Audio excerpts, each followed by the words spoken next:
더운 날씨 속에서도 예배 자리에 나오신 여러분들을 진심으로 환영합니다. 오늘 우는 자들과 함께 올라는 말씀의 제목으로 함께 말씀을 나누겠습니다. 여러분 혹시 살아가면서 이런 질문을 해보신 적이 있습니까? 나는 과연 객관적인 사람인가 아니면 주관적인 사람인가? 모든 사람이 나는 이 객관적인 사람이라고 생각하고 나는 객관적으로 모든 일을 판단한다고 생각하지만 대부분의 사람들은 이 주관적인 생각을 가지고 모든 일을 결정하면서 살아갑니다. 왜냐하면 사람들은 자기가 살아온 배경, 지식, 경험에 따라 모든 것을 판단하고 결정하기 때문에 그렇다는 것이죠. 그래서 우리의 주변의 사람들을 보면요, 다양한 배경, 지식, 경험 속에서 자기 자신은 여러 가지를 판단하여 객관적으로 결정하고 다른 사람을 판단한다고 하지만 그 사람이 결정하거나 생각하거나 또 판단하는 것을 보면 이 주관적인 것임을 볼 수 있습니다. 그래서 우리가 살아가면서 이런 오류를 범하게 됩니다. 내가 가진 지식이 최고라서 너는 내가 가진 지식보다 못해.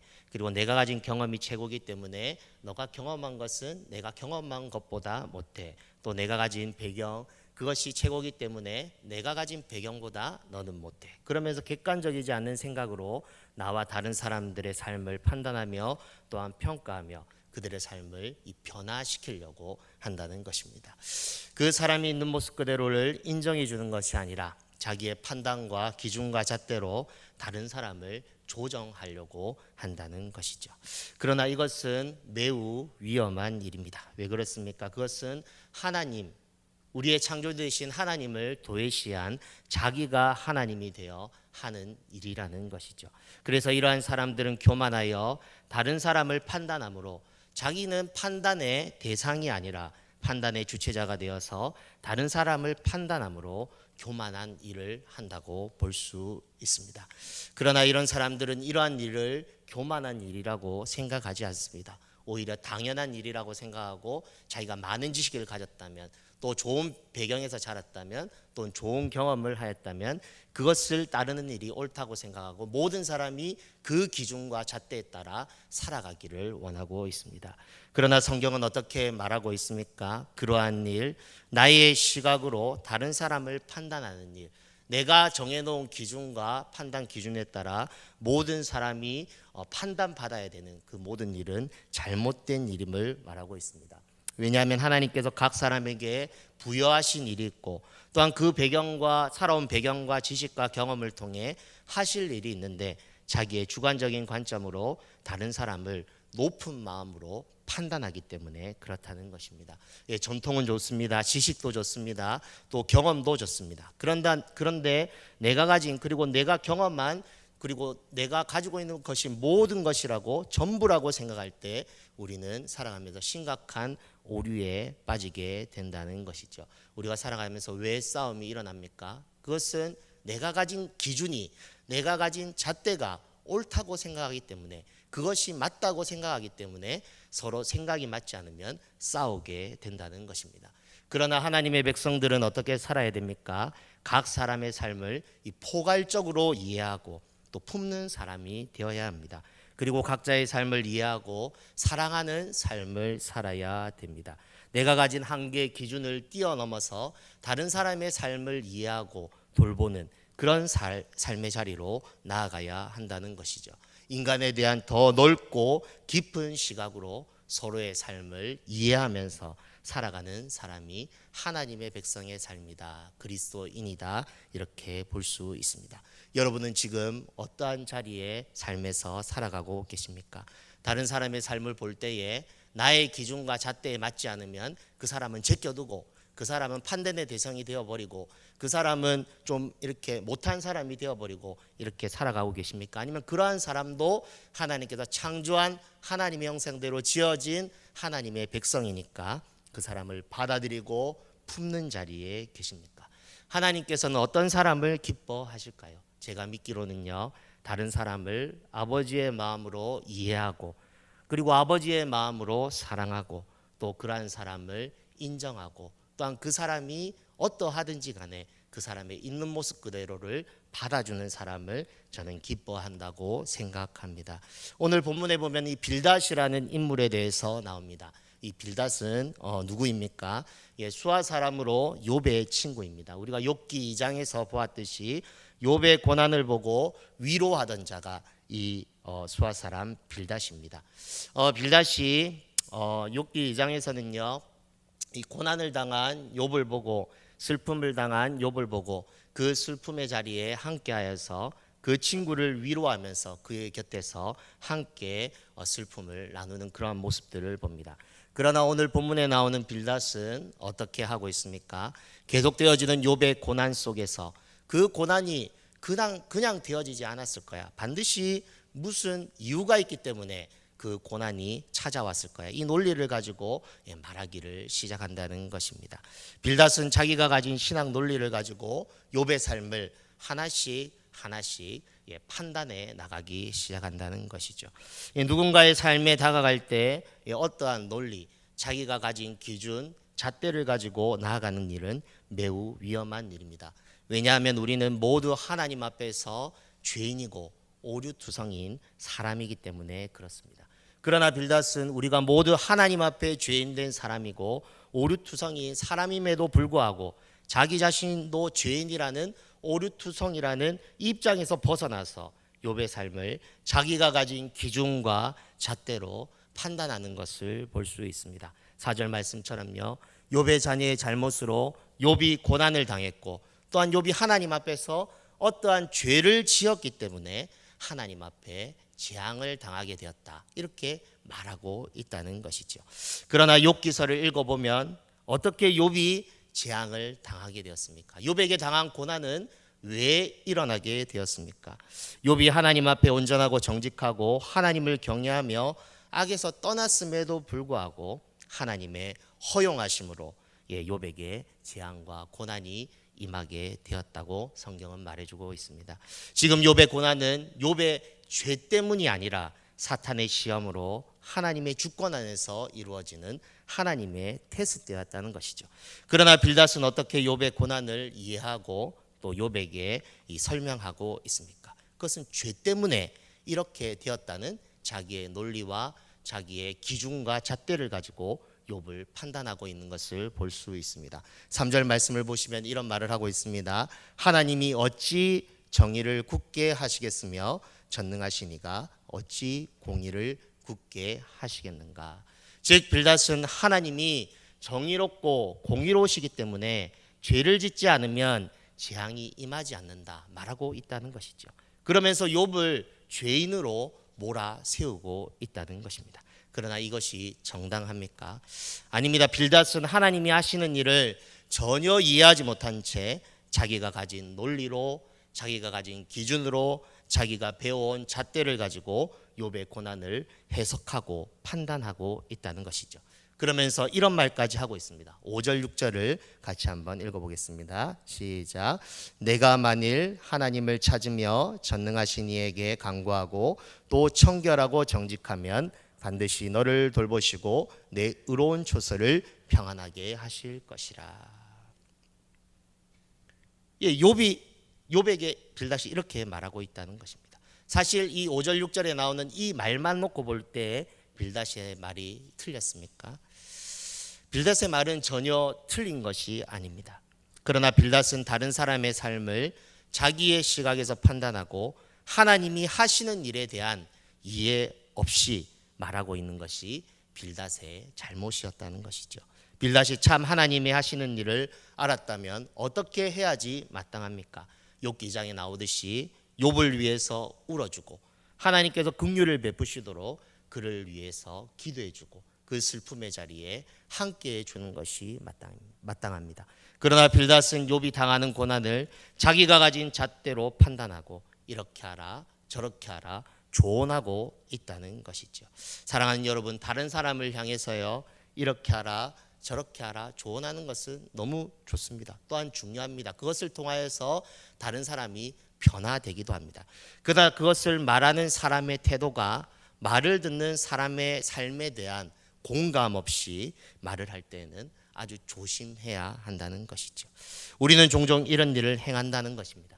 내가 가진 잣대를 가지고 다른 사람의 삶에 대한 공감 없이 아무렇게나 그 사람의 삶을 판단하고 말을 한다는 것이죠. 이것은 아주 위험하고요. 때로는 한 사람을 죽게 만들기도 합니다. 그래서 야고보서 말씀에는 어떻게 말하고 있습니까? 야고보서 3장 1절에 보면요. 선생이 많이 되지 말라고 하고 있습니다. 야고보 사도는 왜 이렇게 말하고 있습니까? 우리는 말의 실수가 많기 때문에 그렇다는 것이죠. 우리는 그 사람의 입장에 되어보지도 않고 말하기도 한다는 것입니다. 야고보가 이렇게 말하면서 또한 어떻게 말을 합니까? 만일 말에 실수가 없는 자라면 곧 온전한 사람이라 능히 온몸도 굴레를 씌운다고 말을 합니다. 야고보 사도가 왜 이렇게 말을 했습니까? 우리가 하는 말이 그것이 옳을지라도 받는 사람의 상황과 상관없이 말을 하면 사람을 죽일 수 있기 때문에 말을 조심해야 된다. 공동체 생활을 할 때에는 그 사람의 입장을 깊이 생각하고 한번 그 입장이 되어보고 말을 해야 되지, 그렇게 되지 않을 때에는 오해를 불러일으킬 수 있다. 그렇기 때문에 말에 대한 조심을 해야 될 것을 말하고 있다는 것입니다. 자살하는 청소년이나 사람들의 사례를 한번 찾아보십시오. 그들은 부모가 던지는 말 한마디 때문에, 선생님이 던지는 말 한마디 때문에, 친구가 던지는 말 한마디로 인하여서 상처를 당하고 이 극단적인 선택을 하는 경우가 많이 있습니다. 요즘에 자살하는 연예인들이 많이 있는데요. 왜 그런 일들이 일어납니까? 인터넷 댓글을 통하여서 자기가 모욕을 당하니까 그것을 어떻게 해결할 수가 없어서 극단적인 선택을 하는 경우가 있지 않습니까? 성경은 무엇을 말하고 있습니까? 잠언 10장 19절에 이렇게 말하고 있습니다. 말이 많으면 허물을 면하기 어려우나 그 입술을 제어하는 자는 지혜가 있느니라. 이렇게 말을 하고 있습니다. 우리는 가르치는 자리가 아니라 섬기는 자리, 상대방에 대해서 이해하고 공감하는 이러한 삶을 살아갈 때 하나님께서 기뻐하신다는 것이죠. 예수님처럼 낮아져서요, 사람들의 아픔에 대해서 공감하고 그들의 아픔과 함께하고 그들의 눈물을 닦아주는 사람이 되어야 됩니다. 그래서 오늘 제목을 제가 우는 자들과 함께 올라든 말씀의 제목으로 말씀을 이렇게 제목을 정하고 말씀을 나누고 있는 것입니다. 빌닷의 모습을 계속적으로 보십시오. 빌닷은 전통을 들어서 욥의 고난에 대해서 말을 하고 있습니다. 8절 말씀을 보시면요, 너는 옛시대 사람에게 물으며 조상들이 터득한 일을 배울지어다. 이렇게 말을 하고 있습니다. 사실 이런 빌닷의 조언이 잘못된 것입니까? 온 곳이 시내라고 해서 옛사람에게 배워서 새로운 일을 할 수 있는 그 일이 잘못된 일입니까? 아닙니다. 일반적으로 볼 때 이러한 조언은 당연하고요, 많은 사람이 따라야 된다는 것입니다. 그러나 빌닷의 욥을 대하는 태도가 잘못됐다는 것이죠. 정말 친구를 사랑한다면 어떻게 해야 합니까? 조언도 해야 되지만 너무 고통스러워서 고난 속에 있는 욥이 있을 때 그 고난 가운데는 욥과 함께 하면서 아파하면서 함께 울어주는 것이 가장 적절하다고 생각합니다. 그러면서 그 사람의 형편에 맞추어서 적절히 말을 해야 된다는 것이죠. 율법의 기준에 따라서 너는 이것 때문에 재앙을 당하게 됐고, 이것 때문에 고난 당하게 되었고, 이것 때문에 안 되고, 이렇게 말하는 것이 아니라 그 사람이 위로받을 수 있도록 다시 힘을 얻어서 하나님 앞에 설 수 있도록 만드는 것이 하나님의 백성의 할 일이라는 것을 말해주고 있다는 것입니다. 때로는 말을 하지 않는 것이 어떻게 보면 욥에게는 더 좋았을 수도 있었을 것입니다. 그러나 빌닷은 어떻게 하고 있습니까? 욥보다 의로운 것처럼 지금 말하고 있다는 것이죠. 계속적으로 11절에 나오는 여러 가지 예를 들어서 자기는 의롭고 욥은 죄인이니까 넌 이것을 고쳐야 된다, 계속 말하고 있다는 것입니다. 빌닷의 잘못은 욥을 대하는 이 높은 마음을 가진 태도의 잘못임을 볼 수 있다는 것이죠. 예수님은 어떻게 하셨습니까? 예수님은 빌닷과 같이 이렇게 하지 않으셨습니다. 죄인들을, 그리고 연약한 자들을 있는 모습 그대로 받아주셨습니다. 그들에게 비판의 화살을 쏘기 전에 그들의 형편을 먼저 돌보아 주신 분이 바로 예수님이셨습니다. 예수님 당시 얼마나 많은 사람들이 예수님을 따랐습니까? 그들 중 대부분은 어떤 사람들이었습니까? 이 땅에서 사람들로부터 버림당하고 그 사회 속에서 외면당하는 사람들이 그 사랑이 많으신, 자기를 돌보아 주신, 자기를 받아주신 그 예수님께 나와서 그 예수님의 은총을 받고 제자가 되고 따랐던 것을 볼 수 있습니다. 곧 고아와 과부와 가난한 자, 병든 자, 연약한 자들을 품으시는 분이 예수님이셨다는 것이죠. 예수님이 왜 복음서에 그토록 바리새인들을 책망하셨습니까? 바리새인들은 높은 마음을 가지고 가난한 자들을 무시하고 연약한 자들을 무시하고 또 교만한 마음을 가지고 연약한 자들을 계속적으로 판단하고 613가지 계명을 가지고 그 사람이 이것은 잘못됐니, 저것은 잘못됐니, 안식일에는 이것은 하면 안 되니, 이것은 하면 안 되니까 너는 이렇게 살아서는 안 된다고 하면서 그들의 삶을 난도질하는 그런 삶을 바리새인들이 살았기 때문에 예수님께서는 바리새인들을 책망하셨다는 것이죠. 우리가 복음서에서 바리새인의 모습을 보았듯이 바리새인들은 자기의 의로움을 나타내었습니다. 그리고 그렇게 하지 못하는 사람들을 정죄했습니다. 무시하였습니다. 판단하였습니다. 그러니 예수님께서 그런 태도로 살아가는 바리새인들을 향하여서 이렇게 화 있을진저 하면서 그들을 책망하고 화를 당하지 않으려면 너희가 돌아서야 된다. 계속적으로 책망하고 있는 것을 볼 수 있다는 것이죠. 예수님께서는 이런 자들을 미워하십니다. 교만하고 약한 자들을 무시하고 거만히 행하는 자들을 미워하십니다. 하나님께서는 어떤 사람들을 사랑하십니까? 아버지의 마음으로 사랑하는 자, 아버지의 마음으로 세상을 돌보는 자들을 기뻐하신다. 이렇게 말하고 있다는 것이죠. 빌닷의 잘못은요, 자기가 가진 생각으로 신학으로 주관적으로 판단하고 다른 사람을 정죄하는 데 있었습니다. 이것이 큰 잘못이라는 것이죠. 빌닷은 여러 가지 이유를 들어 욥을 정죄하지만 그 자체가 잘못되었다는 것입니다. 왜 그렇습니까? 그는 높아진 마음을 가지고 자기보다 연약한, 재앙에 처한, 고난을 당한 자를 판단하고 그리고 또한 그 사람을 자기가 가진 기준에 따라 이렇게 평가하였기 때문에 그렇다는 것이죠. 우리 주변을 보면요, 어려움을 겪는 사람들이 많이 있습니다. 그리고 하나님 앞에 진실되게 살아가는 의인과 같은 사람인데도 재앙을 당하는 사람들이 있습니다. 그러한 재앙을 당하는 사람, 우리가 어떻게 그들을 위로하고 돌보아야 될까요? 그것은 그들의 삶을 우리가 가진 시각과 판단으로 판단하고 또 이렇게 하라 저렇게 하라 조언하는 것이 아니라 높은 마음을 가지고 그들을 바라보는 것이 아니라 함께 울어주는 것이 하나님의 백성으로서 해야 될 일임을 오늘 말씀을 통하여 배울 수 있다는 것입니다. 어떤 교회 표를 보았습니다. 이런 표가 있더라고요. 함께 울고 함께 웃는 교회. 이 표만 보시면은 어떤 교회인지 짐작하시는 분도 있을 건데요. 저는 이러한 모습을 가진 교회 그리고 성도가 있는 공동체를 하나님께서 기뻐하신다고 믿습니다. 왜냐하면요, 이러한 교회는 예수님을 닮은 교회이기 때문이라는 것이죠. 초대교회는 우는 자들과 함께 울어주는 공동체였습니다. 그리고 초대교회는 예수님의 다시 오심을 기다리면서 서로를 돌보면서 격려하는 공동체였습니다. 초대교회에 그렇게 수많은 사람들이 교회로 모여든 이유가 무엇입니까?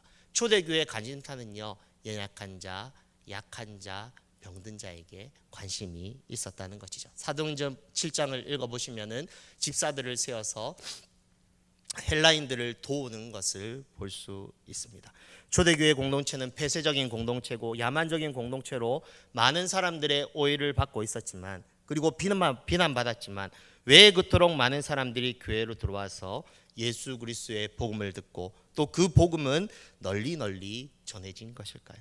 그것은 초대교회가 오늘 욥기 8장에 나오는 빌닷의 모습이 아니라 예수님의 모습을 가지고 있었기 때문입니다.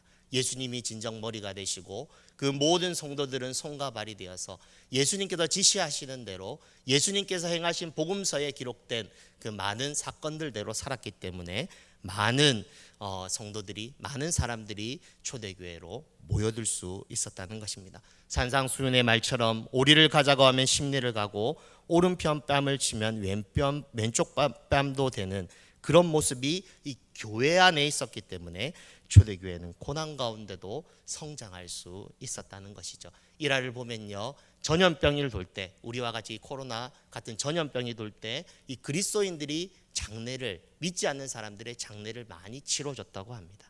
그러면서 그 사람들이 예수 믿는 사람은 뭔가 좀 다르구나, 이런 생각을 가지고 교회로 많이 왔다고 합니다. 연약한 자들을 외면하는 것이 아니라 그들의 아픔의 자리에 함께 있는 공동체가 이 교회였다는 것이죠. 우는 자들로 함께 우는 공동체가 초대교회 공동체였다는 것입니다. 지금 우리의 모습을 한번 돌아보시기 바랍니다. 전부는 그런 것이 아니겠지만 우리의 모습 속에 이 빌닷과 같은 모습은 있지 않는지. 한국교회 신학이 세계 속에서 가장 이렇게 좀 수준 높은 신학입니다. 그러나 우리의 모습 속에 신학이 너무 높아져 가지고 하나님의 마음을 잃어버리지는 않았는지, 예수님의 마음을 잃어버린 채 신학적으로 판단하는 것입니다. 이것은 잘못되었고 저것은 잘못되었고 이렇게 설명하는 것이 좋고 이렇게 하는 것이 좋다. 이것이 너무 강해진 것은 아닌가 생각해 봅니다. 자기의 의를 가지고 다른 사람을 정죄하려고 하는 이 높은 마음이 있지 않는지 우리 자신을 한번 돌아봐야 된다는 것이죠. 하나님은요, 빌닷과 같은 성도의 모습, 교회의 모습을 기뻐하지 않습니다. 예수님처럼 많은 사람의 대속물로 주는, 그리고 희생의 삶을 사신 것처럼 우리도 그러한 삶을 살아갈 때 하나님께서는 기뻐하신다는 것이죠. 힘들지만 참된 그리스도인이라면 이 빌닷의 모습이 아닌 예수님처럼, 예수님의 제자처럼 살아갈 때 하나님께서 기뻐하신다는 것입니다. 저는 이 말씀을 묵상하면서 제 안에 이 높아진 마음들이 있음을 발견하게 되었습니다.